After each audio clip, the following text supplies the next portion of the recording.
এখন আমরা যারা দোয়া করি, দোয়া করার সময় অনেকে বলি হুজুর দোয়া করি কবুল তো হয় না। মুসলমান যখন দোয়া করে দুইটা শর্তে, কয় শর্তে? কোন মুসলমান দুই শর্তে দোয়া করে। এক নাম্বার লাইসা বিইসমিন, কোন গুনাহের দোয়া করা যাবে না। এখন সিনেমা হল চালু করার আগে দোয়া করে, আবার সিনেমার উদ্বোধন হবে মহরত, শুভ মহরতের আগে দোয়া করে, হুজুর নিয়ে দোয়া করায়। কিসের উদ্বোধন? সিনেমা মহরতের উদ্বোধন। আরে নবী বলছেন দুই শর্তে দোয়া করা, এক গুনাহের দোয়া করা যাবে না।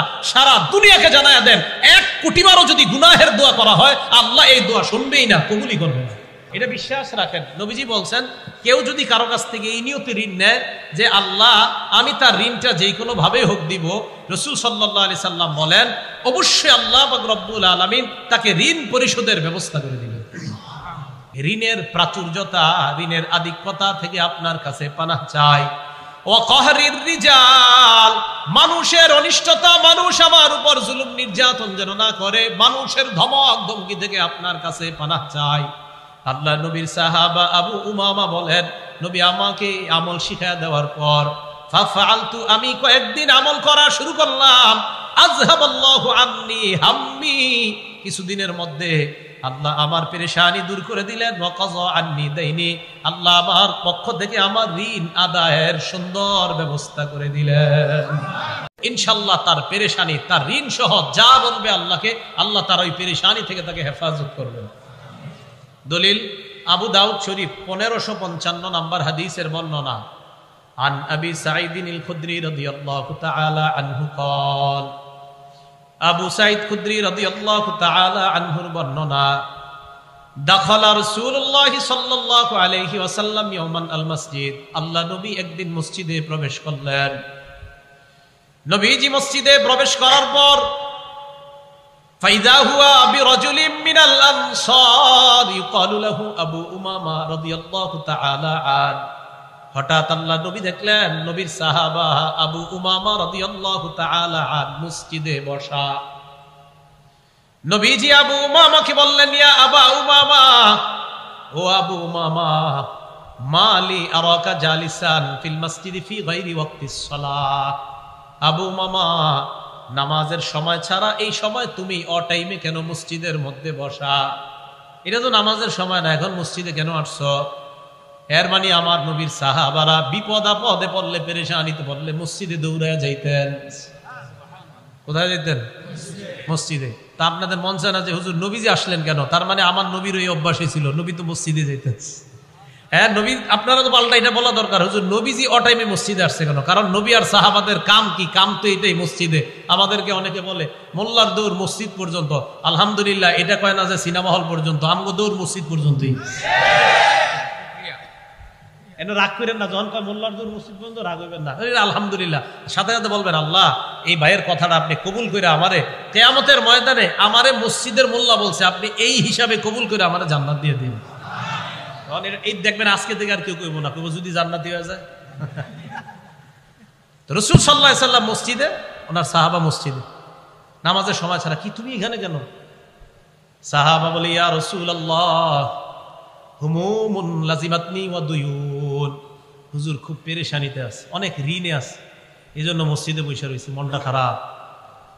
আল্লাহ নবী কয় আলা উআল্লিমুকা কালামান ইদা আনতা কুলতাহু আযহাবাল্লাহু আনকা হাম্মা ওয়া কাযা আনকা দাইনাক, আমি কি তোমাকে এমন কিছু কথা শিখাইয়া দিব না যে কথাটা যদি আল্লাহকে কায়মনোবাক্যে বলো, আশা করা যায় আল্লাহ তোমার পেরেশানি দূর করে দিবেন, তোমার ঋণ আদায়ের ব্যবস্থা আল্লাহ করে দিবেন।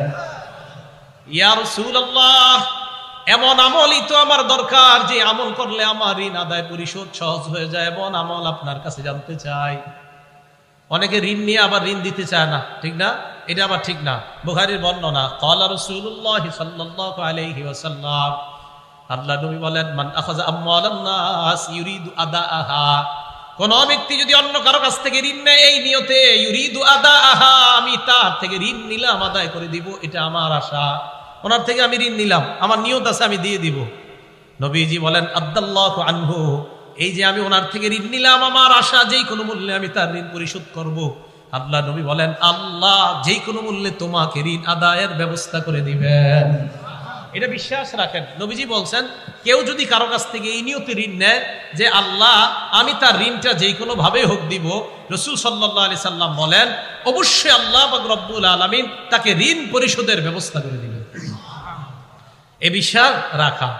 তো রাসূল আকরাম সাল্লাল্লাহু আলাইহি সাল্লাম কয় আমি তোমাকে এমন বাক্য শিখিয়ে দেই যে বাক্যগুলা যখন তুমি বলবা, বলার পর আশা করা যায় আল্লাহ তোমার পেরেশানি দূর করে দিবেন, তোমার ঋণ আদায়ের ব্যবস্থা করে দিবেন।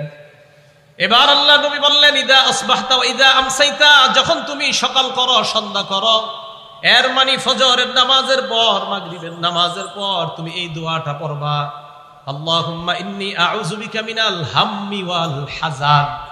হে আল্লাহ আমি আপনার কাছে পানাহ চাই মিনাল হাম্মি, হাম্মুন শব্দের অর্থ পেরেশানি, ওয়াল হাযান মানে দুশ্চিন্তা। আল্লাহ আপনার কাছে আমি পেরেশানি এবং দুশ্চিন্তা থেকে পানাহ চাই, ওয়াল আজিজি ওয়াল কাসাল, অপারগতা এবং অলসতা থেকে আপনার কাছে পানাহ চাই, ওয়া আউযু বিকা মিনাল জুবনি ওয়াল বুখলি, কোন বর্ণনায় মিনাল বুখলি ওয়াল জুবনি, আল্লাহ ভীরুতা কাপুরুষতা এবং কৃপণতা থেকে আপনার কাছে পানাহ চাই, ওয়া গলাবাতিদ দাইনি আরেক বর্ণনায় ওয়া মিন গলাবাতিদ দাইন, ঋণের প্রাচুর্যতা ঋণের আধিক্যতা থেকে আপনার কাছে পানাহ চাই, ওয়া কহরির রিজাল, মানুষের অনিষ্টতা, মানুষ আমার উপর জুলুম নির্যাতন যেন না করে, মানুষের ধমক ধমকি থেকে আপনার কাছে পানাহ চাই। আল্লাহ নবীর সাহাবা আবু উমামা বলেন নবী আমাকে আমল শিখিয়ে দেওয়ার পর ফাফআলতু, আমি কয়েকদিন আমল করা শুরু করলাম, আযহাবাল্লাহু আন্নী হাম্মি, কিছুদিনের মধ্যে আল্লাহ আমার পেরেশানি দূর করে দিলেন, ওয়া কাযা আন্নী দাইনি, আল্লাহ আমার পক্ষ থেকে আমার ঋণ আদায়ের সুন্দর ব্যবস্থা করে দিলেন। আমি এই দোয়াটা করতে লাগলাম, নবীজির শিখানো দোয়া আমি কিছুদিন করলাম, করার পর দেখলাম আল্লাহ পাক রব্বুল আলামিন আমার পেরেশানি দূর করে দিয়েছে, আমার ঋণ আদায়ের ব্যবস্থা আল্লাহ করে দিয়েছেন। এখন আমরা যারা দোয়া করি, দোয়া করার সময় অনেকে বলি হুজুর দোয়া করি কবুল তো হয় না, কি করি? দোয়া করি কবুল হয় না, এই অভিযোগ আছে কিনা সবার? অনেকের আছে।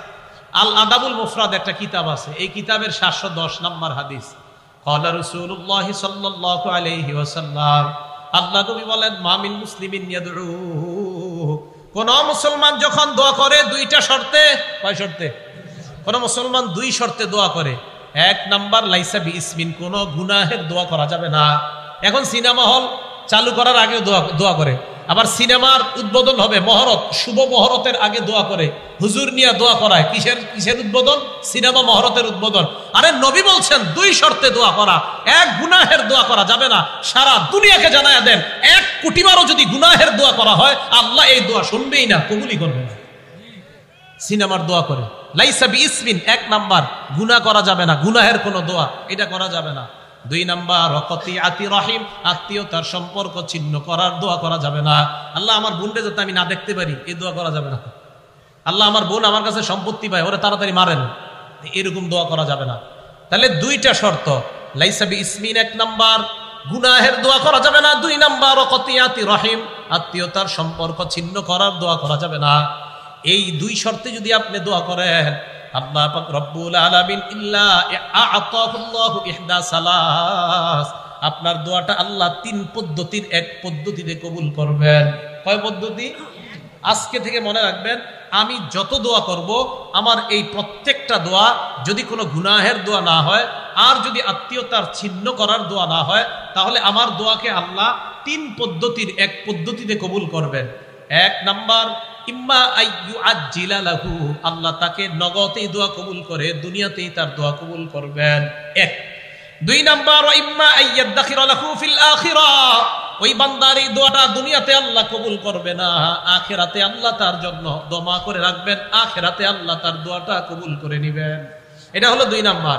3 নাম্বার ওয়া ইম্মা আইয়াদফা আনহু মিনাস সুই মিসলাহা, আপনি যে দোয়াটা করলেন হয়তো আল্লাহ ওই দোয়াটা কবুল না করে আপনার উপর একটা বালা মুসিবত আছে, এই বালা মুসিবতটা আল্লাহ দূর করে দিয়ে আল্লাহ আপনার দোয়া কবুল করে নেবেন। আপনি দোয়া করছেন আল্লাহ আমারে 500 টাকার ব্যবস্থা করে দেন, আল্লাহ আপনার উপরে দেখতেছে একটা বিপদ আছে, তো হয়তো 500 দিবে না, উল্টা আপনার ওই বিপদটা থেকে আল্লাহ আপনাকে উদ্ধার করে দিবে। তাহলে আমরা দোয়া করলে কয় পদ্ধতিতে, যে কোনো এক পদ্ধতিতে আল্লাহ দোয়া কবুল করেন। 3 পদ্ধতি। 1 নাম্বার হয়তো নগদ দুনিয়াতে দিয়ে দিবেন, 2 নাম্বার হয়তো দুনিয়াতে দিবে না, আখেরাতে দিবেন, অথবা 3 নাম্বার ওই দোয়া কবুল করবে না আল্লাহ, এটার পরিবর্তে কোনো মুসিবত আল্লাহ দূর করে দিবেন। আল্লাহ আমাদেরকে কথাগুলা বোঝার তৌফিক দান করেন। তিরমিজি শরীফের একটা বর্ণনা, ইবনে মাজার একটা বর্ণনা, রাসূল আকরাম সাল্লাল্লাহু আলাইহি ওয়াসাল্লাম বলেন, কোন বান্দা যখন আল্লাহর কাছে দোয়া করে, ইন্না রাজুলা লা ইহরামুর রিজক বিল্লাযী বিযামবিল্লাযী ইউসিবু, বান্দা গুনাহের কারণে লা ইহরামুর রিজক, রিজিক থেকে বঞ্চিত হয়। আমি আবার বলছি, ক্বালা রাসূলুল্লাহ সাল্লাল্লাহু আলাইহি ওয়াসাল্লাম, আল্লাহ নবী বলেন, ইন্না রাজুলা লা ইহরামুর রিজক বিযামবিল্লাযী ইউসিবুহু, বান্দা মাঝে মাঝে দোয়া করে, এই দোয়া আল্লাহ কবুল করে না। কয় কেন? কয় গুনাহের কারণে। এবার আল্লাহ নবী বলেন, শোনো, তোমার যদি কোনো গুনাহ হয়ে যায়, এই গুনাহ থেকে পরিত্রাণের জন্য তাড়াতাড়ি আল্লাহর কাছে দোয়া করো, কারণ এই গুনাহের কারণে তোমার উপর কোনো গজব আসতে পারে। এই গজব যেন না আসে, দোয়ার মাধ্যমে তাড়াতাড়ি গজব তুমি ঠেকা নাও। পরের বর্ণনায় আল্লাহ নবী বলেন, আদ-দুআউ লা ইউরাদ্দু, অথবা তাকদীরু লা ইউরাদ্দু ইল্লা বিদ-দুআ। এই হাদিসের মধ্যে আসছে লা ইউরাদ্দুল কদরু ইল্লা বিদ-দুআ, ভাগ্য পরিবর্তন কেউ করতে পারে না, তবে দোয়ার মাধ্যমে কিছু কিছু বিষয় ভাগ্য আল্লাহ পরিবর্তন করে দেয়। দোয়া করলে আল্লাহ ভাগ্য পরিবর্তন করে দেয়। ভাগ্য 2 প্রকার, একটা মুবরাম আর একটা মুআল্লাক। মুবরাম মানে হবেই, এটা যা বলবেন আপনি হবে, জন্ম কবে, মৃত্যু কবে, কি কবে, এইগুলো হবে, এটা মুবরাম। আর একটা মুআল্লাক, ঝুলন্ত আপনার ভাগ্যটা। এই মুআল্লাক যেটা, এটা আল্লাহ চাইলে আপনার দোয়ার মাধ্যমে পরিবর্তন করে দিতে পারেন। আপনার ভাগ্যে আছে কিছু একটা ভয়ঙ্কর কিছু, এটা ঝুলে আছে, কারণ আপনি দোয়া করছেন, আল্লাহ আমার উপর যেন মুসিবত না আসে, আল্লাহ আমার উপর যেন মুসিবত না আসে, মাবুদ আজকে সকালে যেই গুনাহ আমি করছি, এই গুনাহের কারণে আমার উপর গজব আসতে পারে, আল্লাহ গজব যেন না আসে। রাসূল বলেন, এই দোয়া করতেই থাকো, করতেই থাকো, এই আল্লাহকে বলতে বলতে ওই গজব আল্লাহ সেখানে যে ঝুলন্ত রাখছে, এটা সেখান থেকে আল্লাহ দূর করে দিবে। এই জন্য আল্লাহর কাছে দোয়ার মাধ্যমে ভাগ্য পরিবর্তন করে না। ইবনে মাজাহ 4022 নম্বর হাদিসের বর্ণনা তো আসছে যে রাসূল আকরাম সাল্লাল্লাহু আলাইহি সাল্লাম এইভাবে আমাদেরকে শিখিয়ে দিয়েছেন। আরেক বর্ণনা আসছে অনাগত, একটা হলো অনাগত গজব যেটা এখনো আসে নাই, এটার জন্য দোয়া করা। কিভাবে? পাশের এলাকায় মহামারী লাগছে, আল্লাহর কাছে দোয়া করা, আল্লাহ এই মহামারী যেন আমার এলাকায় না আসে। আরেকটা হলো গজব আইসা গেলে দোয়া করা, একটা হলো আসার আগে, আর একটা আইসা গেলে দোয়া করে এটাকে সরানোর চেষ্টা করা। তিরমিজি শরীফের বর্ণনা 3571 নম্বর হাদিসের মধ্যে আসছে, ক্বালা রাসূলুল্লাহ সাল্লাল্লাহু আলাইহি ওয়াসাল্লাম, আল্লাহ নবী বলেন, মান ফুতিহা বিনকুম বাবুদ দুআ বাবুল মাসআলা, আমার আপনার আমাদের যদি কারো ভাগ্য এরকম হয়ে যায় যে আমরা খুব বেশি বেশি দোয়া করতে পারি। আবার বলছি, নবীজি বলেন, তোমাদের কারো ভাগ্য যদি এমন হয় যে নাকি বেশি বেশি আল্লাহর কাছে দোয়া করতে পারো, তোমাদের ভাগ্য যদি এমন হয়, আপনাদের মাঝে এক লোক খালি দোয়া করে, আল্লাহ মাফ করে দেন, ফজরের পরেও দোয়া করে, মাগরিবের পরেও মসজিদের কোনায় বসে দোয়া করে, এশার পরেও দোয়া করে, জোহরের পরে এক কোনায় বসে আল্লাহর কাছে চোখের পানি ছাড়ে, নবীজি বলেন যে বেশি বেশি দোয়া করার অভ্যাস হয়ে যায়, ফুতিহা লাহু আবওয়াবুর রহমা, আল্লাহর রহমতের খাজানা তার জন্য খুলে দেওয়া হয়। তাহলে বেশি দোয়া করার যার অভ্যাস আছে, আল্লাহর রহমতের খাজানা তার জন্য খুলে যায়। এই জন্য মনে রাখবেন, যে বেশি আল্লাহর কাছে দোয়া করতে পারে তার ভাগ্য বড় ভালো। খুব বেশি আল্লাহর কাছে দোয়া করা, আল্লাহ আমাদেরকে বেশি দোয়া করার তৌফিক দান করেন।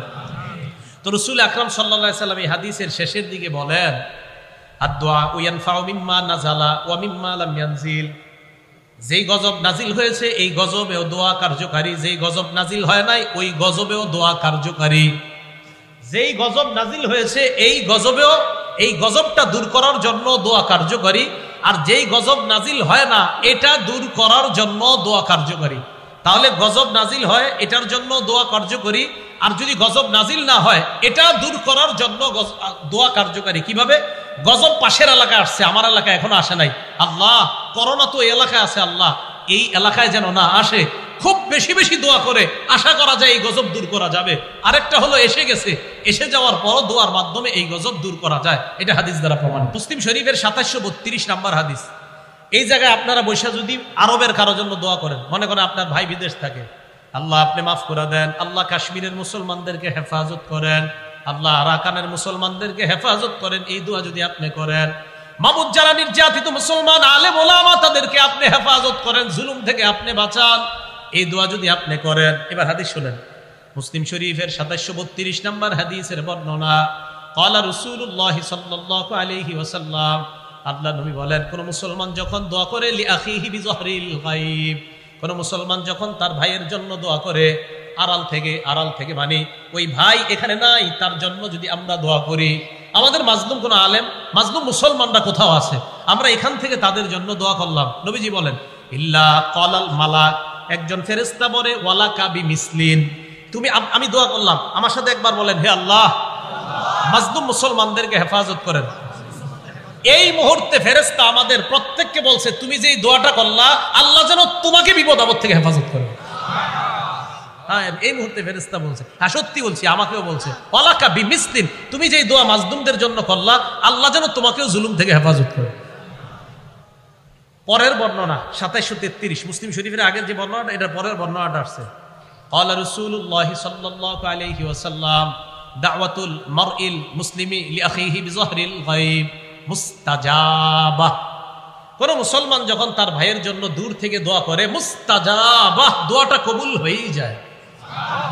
না, আমরা ওরকম দোয়া করতে পারছি না মনে হয়, যারা বিপদে আছে তাদের জন্য ওইভাবে দোয়া হচ্ছে না আমাদের, তাই তাদের দোয়াটা আল্লাহ কবুল করতেছে না, কারণ আমরা ওইভাবে করতে পারতেছি না, যেইভাবে করা উচিত বলা উচিত ওইভাবে হচ্ছে না আমাদের দোয়াটা। কথা বুঝে আসে নাই? কারণ দোয়া করার সময়ও 1000 ক্যামেরা ফিট করে রাখে যে দোয়াটা কালকে পেপারে দিবে, বুঝেন নাই? ওই দোয়া কেমনে হইব, দোয়াকারী চিন্তা করবো আমার কিরম দেখা যায় দেখি, সামনে যারা আছে এরাও চিন্তা করবে, আজীব এক মাসালা হয়ে গেছে, দোয়া করবেন কেমনে আপনি?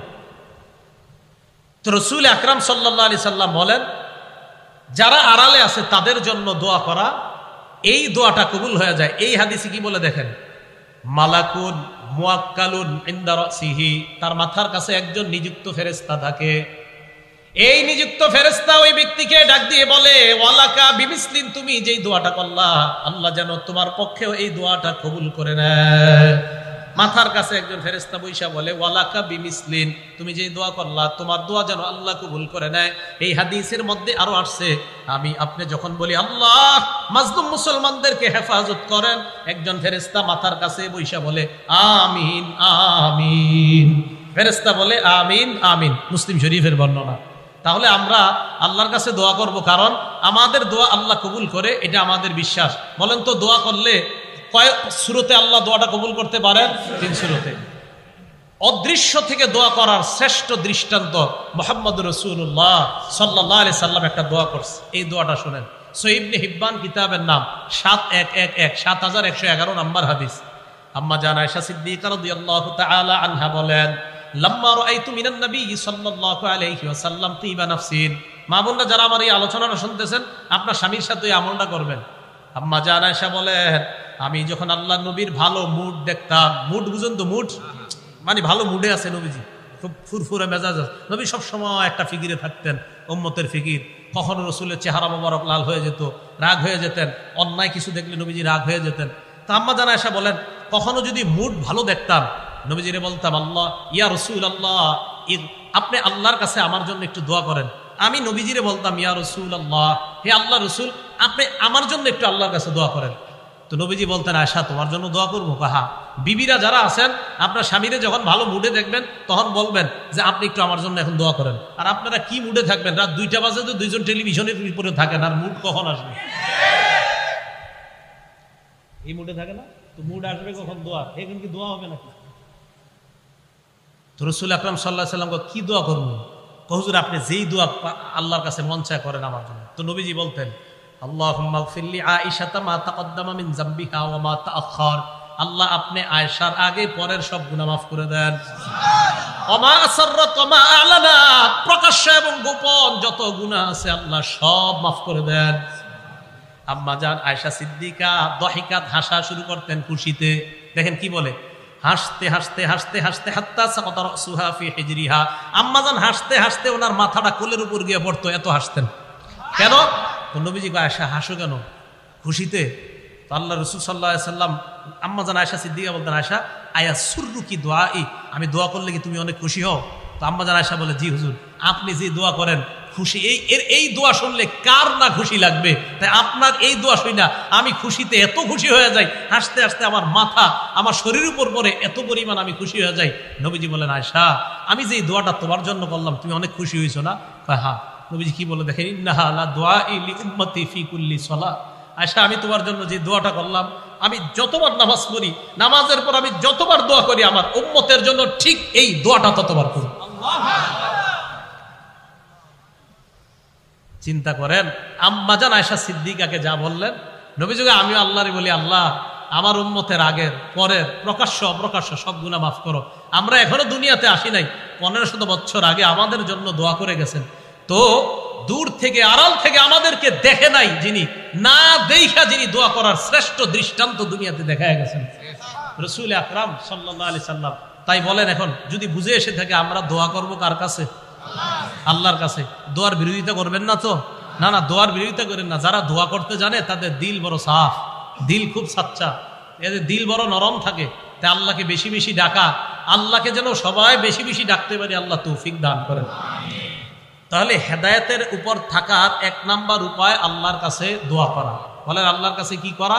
দোয়া করা। এবার আসেন, হেদায়েত যে আল্লাহ আপনারে দিবে, কোন জায়গায় দিবে? আপনি মানুষটারে হেদায়েত দিবে? হ্যাঁ বুঝেন, আল্লাহ যে আপনাকে হেদায়েত দিবে আপনার কলবটাকে হেদায়েত দিবে। বলেন কাকে? সবাই বলেন কাকে হেদায়েত দিবে? দলিল সূরা তাগাবুন 11 নম্বর আয়াত, আল্লাহ বলেন ওয়া মান ইউমিন বিল্লাহি ইয়াহদি কলবাহ। যে ব্যক্তি আল্লাহকে বিশ্বাস করে, আল্লাহর উপর বিশ্বাস রাখে, আল্লাহ তার কলবকে হেদায়েত দান করেন। বলেন আল্লাহ কাকে হেদায়েত দান করেন? কলবকে। ইবনে মাজার একটা বর্ণনা 3989 নম্বর হাদিস, ওমর ফারুক রাদিয়াল্লাহু তাআলা আনহু একদিন ঘর থেকে বের হইছে। বের হওয়ার পর খরজা ইয়াওমান মিন বাইতিহি ইলা মসজিদি রাসূলিল্লাহ সাল্লাল্লাহু আলাইহি ওয়াসাল্লাম। ওমর ফারুক রাদিয়াল্লাহু তাআলা আন ঘর থেকে বের হয়ে আল্লাহর রাসূলের মসজিদের দিকে রওনা করলেন। মসজিদে যাওয়ার সময় ওয়াজাদা মুআজ ইবনে জাবাল রাদিয়াল্লাহু তাআলা আন কাঈদান ইনদা কবরিন নবী সাল্লাল্লাহু আলাইহি ওয়াসাল্লাম ইয়াবকি। হযরত ওমর হযরত মুআজ ইবনে জাবালকে দেখেন আল্লাহর রাসূলের কবরের পাশে বসে কান্নাকাটি করতেছে। ওমর ফারুক প্রশ্ন করলেন, মা ইউবকিকা, কান্নাকাটি কেন করো? মুআজ জবাব দিলেন, ইউবকিনি শাইউন সামিআতুহু মির রাসূলিল্লাহি সাল্লাল্লাহু আলাইহি ওয়াসাল্লাম। আমাকে একটা বিষয় কাঁদাচ্ছে, যে বিষয়টা আমি আল্লাহর রাসূলের কাছ থেকে নিজ কানে শুনছি। তো ওমর ফারুক কয়, কি শুনছো? তো জি একটা কথা নবীজির মুখে শুনছি, এই কথাটা মনে বললে খালি আমি কান্না করি। আপনারা জানতে মন চায়নি কথাটা কি? দেখেন আমগো মাঝেও আস। ওমর ইবনুল খাত্তাব বলেন, কি কথা বলো? মুআজ ইবনে জাবাল বলেন, আল্লাহ রাসূল বলছেন, ইন্না ইয়াসীরার রিয়াই শিরকুন। সামান্যতম রিয়া করাও শিরিক, সামান্যতম লোক দেখানো আমল করাও শিরিক। সামান্যতম লোক দেখানো আমল করাও কি শিরিক। এই যে আল্লামা লিখে দিয়েছেন আপনারা, এই জায়গায় কি লিখে দিয়েছেন? হ্যাঁ, আল্লাহর কসম আমি খুশি হই নাই। এটা কেন লেখছেন? আল্লামা যে লেখছেন, আল্লামা বুঝেন কারে কয়? হ্যাঁ, মনে করেন 2-4টা হাদিস মুখস্থ বলতে পারি দেখি আমি আল্লামা। অনেকে আবার লেখে হাফিজুল হাদিস। হাফিজুল হাদিস একটা সংজ্ঞা আছে তো, যেই পরিমাণ হাদিস মুখস্থ থাকলে হাফিজুল হাদিস বলা হয়, ওই পরিমাণ হাদিস আমার মুখস্থ নাই। তা আমার কেন হাফিজুল হাদিস লেখেন? এই আল্লামা লিখবেন না। আপনাদের এই লেখাতে আমি খুশি হইনি। আল্লামা লিখবেন না। যার সাথে মোবাইলে কথা বলেন ও বারবার বলে আল্লামা লেখা নিষেধ, হয়তো এই জায়গায় বলা হয় নাই। আল্লামা লিখেন না। আল্লামার একটা ওয়েট আছে, একটা ওজন আছে। বলতেছেন হুজুর আপনি খুব বিনয় দেখাচ্ছেন, ঘোড়ার ডিম দেখাইতেছি। আল্লামা এটা না লেখা বিনয় না, আল্লামা হওয়া এত ঘোড়ার ডিমের ব্যাপার। আল্লামা কারে লেখেন? আল্লামা আমি তো বুঝি না কি লেখছেন এটা। আল্লামা মানে মন চাইলেও লিখে দিচ্ছেন আল্লামা। আল্লামারা সামনে আসে না, আল্লামারা নিবৃত্তিতে আড়ালে আছে, জায়গায় জায়গায় আছে। এদেরকে চিনবেন না, বুঝবেন না। এদেরকে খুঁজে খুঁজে ওলামা একরাম চিনে নেয় জায়গায় জায়গায়। আল্লামা যেখানে সেখানে আল্লাহর হস্তে লাগাই দিয়েন না। ইন্না ইয়াসীরার রিয়াই শিরকুন, সামান্য লোক দেখানো আমল করা শিরিক। এই সমস্ত হাদিস আমাদেরকে বিভিন্ন শব্দ লিখতে বাধা দেয়। রাসূল আকরাম সাল্লাল্লাহু আলাইহি সাল্লাম বললেন, ইন্না ইয়াসীরার রিয়াই শিরকুন, সামান্য রিয়া শিরিক, লোক দেখানো কিছু করা শিরিক। এখন আমি বয়ান করতেছি, মনে যদি একটু আসে, বয়ানটা জানি কেমন হইতেছে, লোকেরা কেমন বলে, বা শিরিক, হাসা কথা, শিরিক হয়ে গেছে। ইন্না ইয়াসীরার রিয়াই শিরকুন, ইবাদত একমাত্র আল্লাহর জন্য করবেন। বলেন একমাত্র কার জন্য? আল্লাহর জন্য। ইবাদত সামান্য অংশ কাউকে দেখানোর জন্য করা যাবে না। তো রাসূল সাল্লাল্লাহু আলাইহি সাল্লাম এরপর বলেন, ইন্নাল্লাহা ইউহিব্বুল আতকিয়া আল আবরার আল আখফিয়া, অথবা আল আবরার আল আতকিয়া আল আখফিয়া। নবীজি বলেন নিশ্চয় আল্লাহ ভালোবাসেন আল আবরার পুণ্যবান আল আত্তিয়া মুত্তাকি আল আখফিয়া, যারা মানুষের থেকে নিজেদেরকে আড়াল রাখে, মানুষের থেকে নিজেদেরকে আড়াল রাখে। প্রকৃত আল্লামা যারা, তাদেরকে চিনবেন না, জানবেন না। মানুষের থেকে নিজেদেরকে আড়াল রাখে, নিজেদেরকে আড়াল রাখে, কিন্তু আমার আপনার জানা নাই আল্লাহ তাদেরকে ভালোবাসে। নবীজি বলেন তারা কারা জানুনি? আল্লাযীনা ইযা গাবু লাম ইফতাকাদু, যারা সমাজ থেকে 2-4 দিন যদি তারা না থাকে, কেউ তাদের খোঁজও নেয় না। 3-4 দিন এলাকায় নাই, পাইতেছেন না, আরে এই লোকটা চা খায়, কই? কেউ খোঁজ নেয় না, 3-4 দিন নাই, খোঁজ নেয় না। নবীজি কয় জানো না, যার খোঁজ তোমরা নেও না, ওরে আল্লাহ কি পরিমাণ ভালোবাসে। ওয়াইদা হাদারু লাম ইউদআউ, ওই লোকটা যদি কোনো মজলিসের মধ্যে আসে, কেউ তারে কাছেও ডাকে না, বসে থাকে পিছনে। আবার ডাকলেও লাম ইউকরাবু বা লাম ইউরাফু, তাকে চেনে না, এমন ভাব ধরে, কে তুমি, কোন জায়গায় আছো, কই থাকো, চিনে না, ভাব ধরে না। মানে এর গনে না, মজলিসে না থাকলে কেউ খোঁজে না, আসলে কাছেও ডাকে না। আল্লাহ নবী কয় এর যে আল্লাহ ভালোবাসে তুমি জানো না? এই লোকটাকে আল্লাহ ভালোবাসে। তাহলে এমন মানুষ আমাদের সমাজে আছে, যে আমরা জানি না, এমন মানুষ আছে। রাসূল আকরাম সাল্লাল্লাহু আলাইহি ওয়াসাল্লাম বলেন কুলুবুহুম মাসাবিহুল হুদা, তাদের কলবগুলা হলো হেদায়েতের বাতি। এদের কলবগুলা হেদায়েতের বাতি, এই বাতি দিয়ে আপনাদের মাহফিল আলোকিত হয়েছে। রাসূল আকরাম সাল্লাল্লাহু আলাইহি ওয়াসাল্লাম বলেন ওই যে যারা হারিয়ে গেলে খোঁজো না, কাছে আসলে ডাকো না, এদের কলবগুলা হেদায়েতের বাতি, এদের কারণে এলাকা আল্লাহ টিকিয়ে রাখে। তাহলে বলেন হেদায়েতের জায়গা কোথায়? কলব। আল্লাহ কলবকে হেদায়েত দান করে, সেটা বুঝাইতে চাইলাম আমি। এই জন্য রাসূল আকরাম সাল্লাল্লাহু আলাইহি সাল্লাম আল্লাহরে বলতেন আল্লাহুম্মা ইন্নী আসআলুকা রাহমাতান তাহদি বিহা কলবি, হে আল্লাহ আমি আপনার কাছে এমন দয়া চাই যেই দয়ার মাধ্যমে আপনি আমার কলব হেদায়েত দিয়ে দেন। তাহলে বলেন আমার সাথে, ওলামারা ছাড়া অন্য যারা সাধারণ আছেন তারা আমার সাথে বাংলাটা বলেন, বলেন হে আল্লাহ আপনার কাছে এমন রহমত চাই, যেই রহমতের কারণে, যেই রহমতের মাধ্যমে, যেই রহমত দিয়ে আমার কলবকে হেদায়েত দান করেন। এই কথাটা বেশি বেশি আল্লাহরে বলবেন, ইনশাআল্লাহ হেদায়েতের উপর রেখেই আল্লাহ আপনার মৃত্যু দান করবেন। এটা একটা। আরেকটা সূরা ইউসুফের আয়াতটা যদি পড়তে পারেন, গালেবান 101 বা 111 নম্বর আয়াত, 101ই হবে মনে হয়, বা 111 সম্ভবত, সূরা ইউসুফের। ফাতিরাস সামাওয়াতি ওয়াল আরদ আনতা ওয়ালিয়্যি ফিদ দুনিয়া ওয়াল আখিরা তাওয়াফফানি মুসলিমান ওয়া আলহিকনি বিস সালিহিন। হে আসমান জমিনের সৃষ্টিকর্তা, ফাতিরাস সামাওয়াতি ওয়াল আরদ তাওয়াফফানি মুসলিমা, আল্লাহ তুমি আমাকে মুসলমান অবস্থায় মৃত্যু দিয়ে দিও, ওয়া আলহিকনি বিস সালিহিন, নেককার মানুষের সাথে আমাকে তুমি মিলায়া দিও।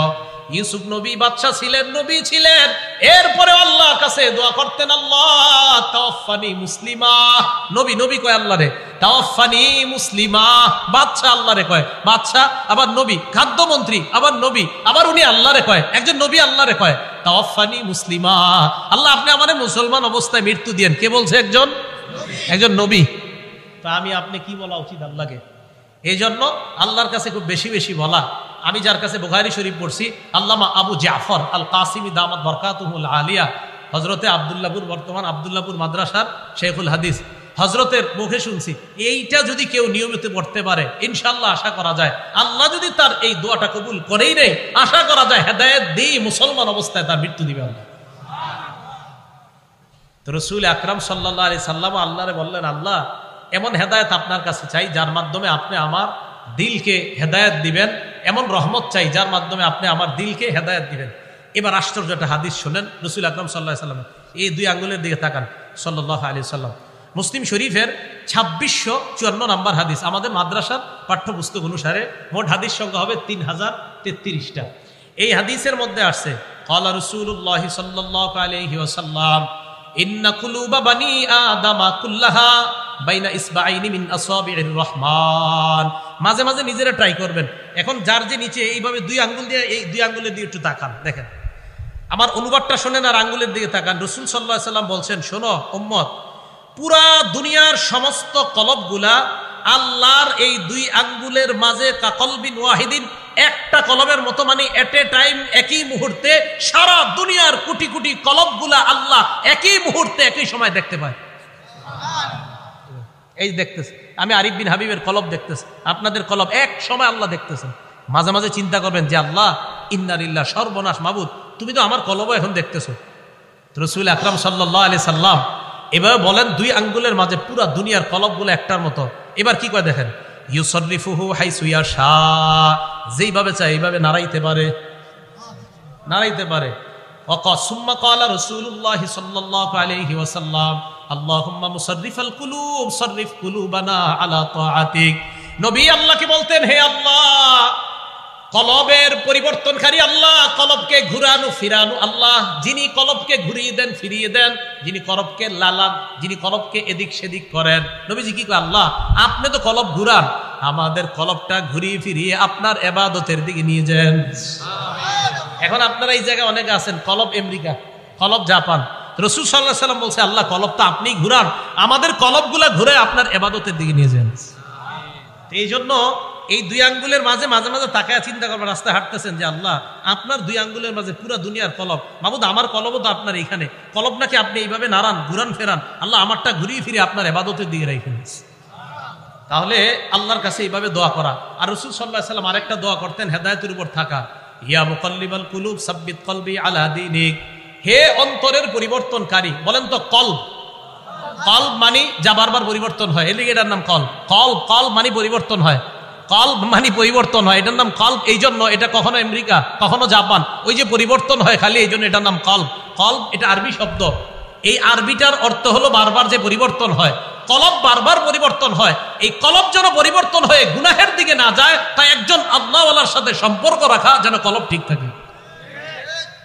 কলব এদিক সেদিক না যাওয়ার জন্য একজন আল্লাহওয়ালার সাথে সম্পর্ক রাখা। এখন বলবেন আল্লাহওয়ালার সাথে কেন সম্পর্ক রাখবো, মানে আজীব প্রশ্ন, আপনাদের তো প্রশ্ন শেষ নাই। মাজমাউজ জাওয়ায়েদ একটা কিতাব আছে, ইমাম হাইসামি রহমতুল্লাহ আলাইহির লেখা, 1 নম্বর খণ্ড 134 নম্বর পৃষ্ঠা। এক ব্যক্তি রাসূল আকরাম সাল্লাল্লাহু আলাইহি সাল্লামের কাছে আসছে, আসার পর সাহাবারা নবীজির সামনে আয়েশা কয়, ইয়া রাসূলুল্লাহ ইযাননি ফি জিনা, হুজুর আমারে জিনা করার অনুমতি দেন। নাউজুবিল্লাহ বলেন, কারে কয় দেখেন কি কথা। সাহাবারা তো মনে করে আমরাও তো এরকম করতাম, আমগো হুজুরে কেউ এসে বললে তো খবর আছে, এই বেটা তুই কি কস কোন জায়গায়। সাহাবারা সবাই জাজারুহু, মাহ মাহ, হাদিসের বর্ণনা, মাহ মাহ, থামো, কি কয় এগুলা নবীজি রে। আমাদের নবীজি কেমন শিক্ষক ছিলেন দেখেন। নবীজি কয়, এই শোনো, উদনুহু, তারা আমার কাছে আসতে দাও, তারা আমার কাছে আসতে দাও। ফাদানাহু কারীবাম মিন, নবীজির কাছে নিয়ে গেছে। যাওয়ার পর নবীজি বলছেন, কি বলছো? কয় হুজুর জিনার অনুমতি দেন। আল্লাহ রাসূল সাল্লাল্লাহু আলাইহি সাল্লাম দেখেন কিভাবে সংশোধন করে। আর তুহিব্বুহু লিউম্মিকা, তুমি যে কাজটা করতে চাও তোমার আম্মার সাথে এই কাজটা কেউ করুক, এটা তুমি চাও? ওই ব্যক্তি কয়, লা জাআলানি আল্লাহু ফিদাকা ইয়া রাসূলুল্লাহ, হুজুর আপনি কি বললেন, অসম্ভব। আল্লাহ নবী বলেন, ফান্নাসু লা ইউহিব্বুনাহু লিউম্মাহাতিহিম, তুমি যেমন তোমার মায়ের সাথে এই অপকর্মটা চাও না, কোন মানুষ তাদের মায়ের সাথে এই অপকর্ম তুমি করবা এটাও তারা চায় না। উনি চুপ হয়ে শুনতেছে। আর তুহিব্বুহু লিইবনাতিক, তুমি কি তোমার মেয়ের সাথে অপকর্ম কেউ করো এটা পছন্দ করো? ওই ব্যক্তি জবাব দেয়, লা জাআলানি আল্লাহু ফিদাকা ইয়া রাসূলুল্লাহ, না হুজুর এটা অসম্ভব। আল্লাহ নবী বললেন, ফান্নাসু লা ইউহিব্বুনাহু লিযালিক, মানুষ এটা পছন্দ করে না যেই কারণে তুমি পছন্দ করো না। ফান্নাসু লা ইউহিব্বুনাহু লিবানাতিহিম, তাদের মেয়েদের সাথে এমন অপকর্ম তুমি করবা কোন বাবা এটা পছন্দ করবে না। আতুহিব্বুহু লিউখতিকা, তোমার বোনের সাথে অপকর্ম তুমি পছন্দ করবা কিনা? না ইয়া রাসূলুল্লাহ। আল্লাহ নবী বললেন, ফান্নাসু লা ইউহিব্বুনাহু লিআখাওয়াতিহিম, কেউ তাদের বোনের সাথে অপকর্ম করবা এটা পছন্দ করে না। আতুহিব্বুহু লিখালাতিকা, তোমার খালার সাথে কেউ অপকর্ম করবে পছন্দ করো? লা ইয়া রাসূলুল্লাহ, না এটা আমি পছন্দ করি না। ফান্নাসু লা ইউহিব্বুনাহু লিখালাতিহিম, মানুষ তার মায়ের সাথে খালার সাথে অপকর্ম করা পছন্দ করবে না। আতুহিব্বুহু লিআম্মাতিকা, তোমার ফুফুর সাথে এই অপকর্ম পছন্দ করবা কিনা? লা ইয়া রাসূলুল্লাহ। আল্লাহ নবী বললেন, ফান্নাসু লা ইউহিব্বুনাহু লিআম্মাতিহিম, কেউ তাদের ফুফুর সাথে তুমি এমন অপকর্ম করবা এটা পছন্দ করে না। আল্লাহ নবী এভাবে হাত রাখলেন। রাখার পর বললেন আল্লাহুম্মা গফির যামবাহ, আল্লাহ তার গুনাহগুলো আপনি মাফ করে দেন। ওয়া তাহহির কলবাহ, আল্লাহ তার কলবটা আপনি পবিত্র বানায় দেন। ওয়া হাসসিন ফারজাহ, আল্লাহ তার লজ্জাস্থানটাকে আপনি একদম হেফাজত করেন। তাহলে শায়েখের দরকার আসেনি? শায়েখের দরকার আসেনি? এই যে শায়েখ বলতেছে, আল্লাহরে বলতেছে, আল্লাহর কাছে কেন যাবেন জানেন? আল্লাহ আপনার জন্য দোয়া করবে। আপনি তো ওনার কাছে যাবেন, যাওয়ার পর সব হালাত বলে আসবেন, হুজুর আমি তো এই সমস্যায় আছি। আপনি যা ইসা পড়ছেন, আপনি জানেন না উনি যে তাহাজ্জুদ করে আপনার জন্য দোয়া করে। এই দোয়ার কারণে ওই যে আল্লাহরে বলে, আল্লাহ এই ছেলেটা আমার কাছে আসছে, আল্লাহ তারে গুনাহ করায় না। এই যে নবীজি বলতেছে আল্লাহ তার গুনাহ মাফ করে দেন। অতহির কলবা, আল্লাহ তার কলবটা আপনি পবিত্র বানায় দেন। ওয়া হাসসিন ফারজা, আল্লাহ তার লজ্জাস্থানটাকে আপনি হেফাজত করেন। এই দোয়া করার পর সাহাবারা বলে, এই সাহাবার এমন অবস্থা হয়েছে ভবিষ্যতে, ফালাম ইয়ালতাফিত ইলা শাইইন, এর পর থেকে আর নারী তো দূরের কথা, কোন জিনিসের দিকে এইভাবে সে ঘুরে কখনো তাকাইতো না। তাহলে দেখেন, কলব পবিত্র করার জন্য একজন শিক্ষকের অবশ্যই প্রয়োজন। আমি বুঝাইতে চাইলাম, আল্লাহওয়ালা উলামায়ে কেরাম আশেপাশে যারা আছে, আল্লামা নুরুল হক সাহেব, আল্লামা মুফতি দেলাওয়ার সাহেব আসে, এদিকে আপনাদের হযরত মাওলানা শেখুল হাদিস হেলাল উদ্দিন সাহেব আছেন, আরো বড় বড় উলামায়ে কেরাম, আপনাদের ফুলবাড়িয়ার শেখুল হাদিস সাহেব মনে মারা গেছেন না, উনি নাকি কোন আরেকজন মারা গেছেন, ফজলুল হক সাহেব, এই যে কিছুদিন আগে যিনি মারা গেলেন, এই সাভারের আশেপাশে ধামরায় ইসলামপুর মাদ্রাসা শেখুল হাদিস সাহেব। তো যাই হোক, বড় বড় উলামায়ে কেরাম যারা, তাদের সাথে কেন সম্পর্ক রাখবেন? আল্লাহ ওয়ালাদের সাথে যাদের সম্পর্ক, ওনারা আপনার কলবকে এমনভাবে সংশোধনের কাজ করবে যে আপনার মাথায়ও আসবে না, এত সুন্দরভাবে কাজ করবে। তো বুঝাইতে চাইলাম, কলবটার মধ্যেই হেদায়েত দেয় আল্লাহ, এটা হেদায়েতের জায়গা। তা এটা সাফ করার জন্য একজন শিক্ষকের প্রয়োজন, এটা বুঝাইতে চাইলাম। আল্লাহ আমাদের সকলকে যেন কলবের ভিতর হেদায়েতের নূর ঢুকায় দেয়, আল্লাহ তৌফিক দান করেন। তাহলে বলেন, হেদায়েতের জায়গা কই? কলব। আল্লাহর কাছে দোয়া করবো হেদায়েতের, আল্লাহ হেদায়েত দেয় কলবকে, কারণ হেদায়েতের জায়গা কলব।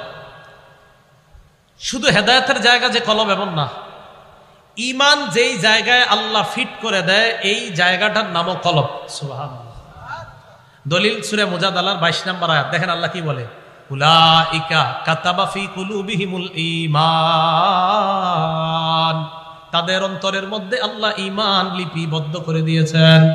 অন্তরে আল্লাহ ঈমান লিপিবদ্ধ করে দিয়েছেন, কলবের মধ্যে আল্লাহ ঈমান লিপিবদ্ধ করে দিয়েছেন। শুধু তাই নয়, এই কলব কেন হেদায়েতের নূর ঢুকানো দরকার? কারণ কলবের মধ্যে আল্লাহ কোরআন রাখে। কি রাখে? কি কোরআন যে কলবে থাকে না জানেন না?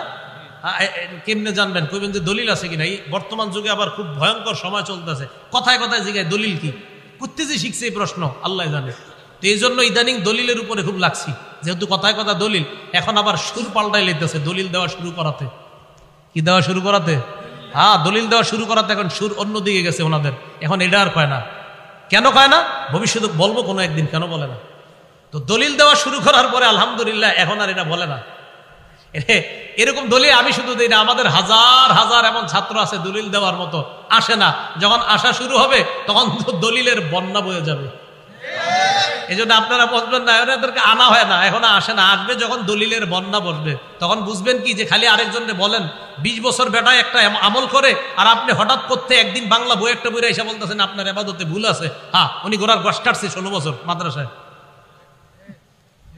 রাসূল আকরাম সাল্লাল্লাহু আলাইহি ওয়াসাল্লাম ওরা সাহাবাদেরকে তৈরি করছেন। আস্তে আস্তে তো যাই হোক বলতেছিলাম, দলিল চায় যে কোরআন যে দিলের মধ্যে রাখে।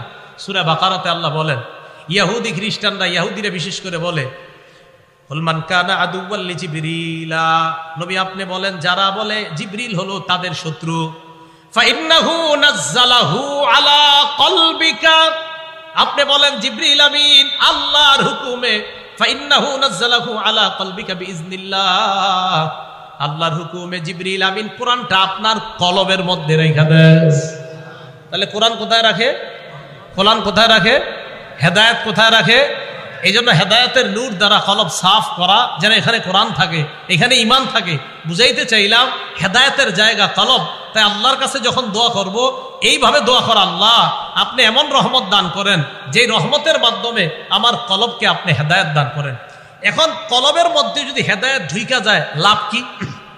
এটার লাভ হলো হিংসা, বিদ্বেষ, অহংকার সহ যত রোগ আছে এই রোগগুলো বের হয়ে যাবে কলবে যদি হেদায়েতের আলো স্থান পেয়ে যায়।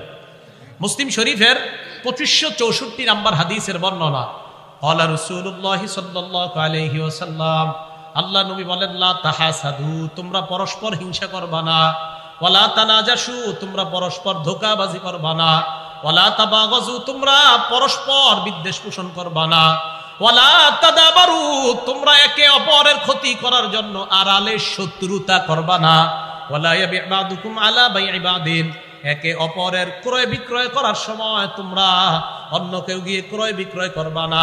ভাই সোয়েটারটা কত? 500 টাকা। 450 টাকা দিবেন? জি দিব। আপনি উল্টা গিয়ে বললেন আমি 520 টাকা দিব, আমারে দেন। নিষেধ, এটা নবীজি নিষেধ করছেন। আমাদের দুইজনের লেনদেন চুক্তি পুরা শেষ, এখন উনি আমারে দিবে, প্যাকেট করা বাকি। ইতিমধ্যে আপনি এসে বলছেন, দেখতেছেন যে আমি 450 টাকা পাইয়া যাচ্ছি, আপনি এসে বললেন ভাই আমি 520 টাকা দিব। উনি চিন্তা করে দেখে 70 টাকা লাভ আপনার কাছ থেকে, আমারে কয়েক বাজারটা একটু ঘুরে আসেন। কি ঘুরে আসেন ভাই? একটু বাজার ঘুরে আসেন, আপনার দিতেছি আমি। মানে এটা হারে দিয়ে দেয়, পরে ডুপ্লিকেট একটা ধরাই দিবে। রাসূল সাল্লাল্লাহু আলাইহি সাল্লাম এটা নিষেধ করছে। আমাদের সমাজে আরেকটা হয়, এটাও নিষেধ। বিসমিল্লাহ। ওয়ালা ইয়াখতিব আহাদু, আল্লাহুম্মা লাকাল হামদু ওয়া লাকাশ শুকরু, ওয়ালা ইয়াখতিব আহাদুকুম আলা খিতবাতি আখিহি। রাসূল আকরাম সাল্লাল্লাহু আলাইহি সাল্লাম বলেন, তোমাদের কেউ বিবাহের প্রস্তাব দেওয়ার পর এই বিয়ের প্রস্তাবের উপর আবার প্রস্তাব না দাও। একজনের মেয়ের সাথে আরেকটা ছেলের বিয়ে মোটামুটি পাকাপাকি হয়ে গেছে, বিয়ে ঠিক, ইনশাল্লাহ বিয়ে হয়ে যাবে। আগামী শুক্রবারে বৈঠক বসবে যে কবে বিয়ের তারিখটা ঠিক করা যায়। বৃহস্পতিবারে এক ঘটক গিয়া মেয়ের বাপেরে কয়, শুনলাম আগামীকাল নাকি আপনার মেয়ের বিয়ের তারিখ ঠিক হবে। কয় হ্যাঁ ঠিকই তো শুনছেন। ছেলে কি করে?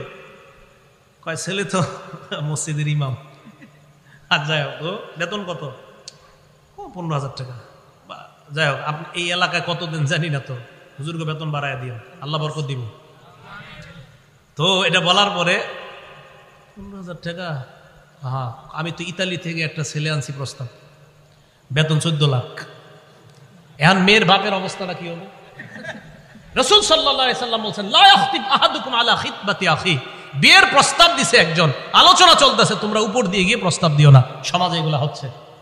রাসূল আকরাম সাল্লাল্লাহু আলাইহি সাল্লাম এগুলা নিষেধ করলেন। করার পর নবীজি বলেন, ওয়াকুনু ইবাদাল্লাহি ইখওয়ানা, তোমরা ভাই ভাই হয়ে যাও। এরপর নবী বলেন, আল মুসলিমু আখুল মুসলিম, মুসলমান মুসলমানের ভাই, লা ইয়াজলিমুহু, ভাই ভাইকে জুলুম করতে পারে না, ওয়ালা ইয়াখজুলুহু, ভাই ভাইকে লাঞ্ছিত করতে পারে না, ওয়ালা ইয়াহকিরুহু, ভাই ভাইকে তুচ্ছ তাচ্ছিল্য করতে পারে না। নবীজি হাদিসের শেষে বলেন, বিহাসবি ইমরিইম মিনাশ শাররি আন ইয়াহকিরা আখাহুল মুসলিম, কোন মানুষ খারাপ হওয়ার জন্য এতটুকুই যথেষ্ট, সে আরেকজন মুসলমান ভাইকে অন্যের সামনে তুচ্ছ তাচ্ছিল্য করা। আমি খারাপ হওয়ার জন্য এতটুকুই যথেষ্ট, আমি আমার এই ভাইকে অন্য কারোর সামনে তুচ্ছ তাচ্ছিল্য করলাম, আমি খারাপ হওয়ার জন্য এতটুকুই যথেষ্ট। তাহলে কোনো মুসলমানের ভাইয়ের সম্মানহানি আমরা করব না।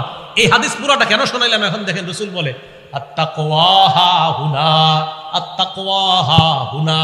আল্লাহ নবী বলেন, আত্তাকওয়া হা হুনা, এই শোনো শোনো, এখানে তাকওয়া, এখানে তাকওয়া, মানে কলবে তাকওয়া, কলবে তাকওয়া। এই তাকওয়াটা কলবে ঢুকতে হবে। তাই বললাম, হেদায়েতের নূর যখন এখানে চলে আসবে, কোরআনের নূর, হেদায়েতের নূর, তাকওয়া সহ, ঈমানের নূর সহ সমস্ত নূর আল্লাহ এই কলবের মধ্যে ঢুকায় দেবে। এখান থেকে হেদায়েতের জন্য আল্লাহর কাছে দোয়া করা, আল্লাহ আমার কলবকে হেদায়েত দান করেন। এই জন্য ইমাম মুআবিয়া রাদিয়াল্লাহু তাআলা আনহুর ব্যাপারে রাসূল আকরাম সাল্লাল্লাহু আলাইহি সাল্লাম খুব দোয়া করতেন, আল্লাহুম্মা জাআলহু হাদিয়া মাহদিয়া ওয়াহদিবি, আল্লাহ তাকে আপনি হেদায়েত দানকারী, অন্য মানুষকে যেন হেদায়েতের দাওয়াত দিয়ে সে একজন মানুষের হেদায়েতের জরিয়া হতে পারে এমন বানান, তাকেও আপনি মাহদি বানায়া দেন, হেদায়েত প্রাপ্ত বানায়া দেন, তার মাধ্যমে অন্যের হেদায়েত দেন।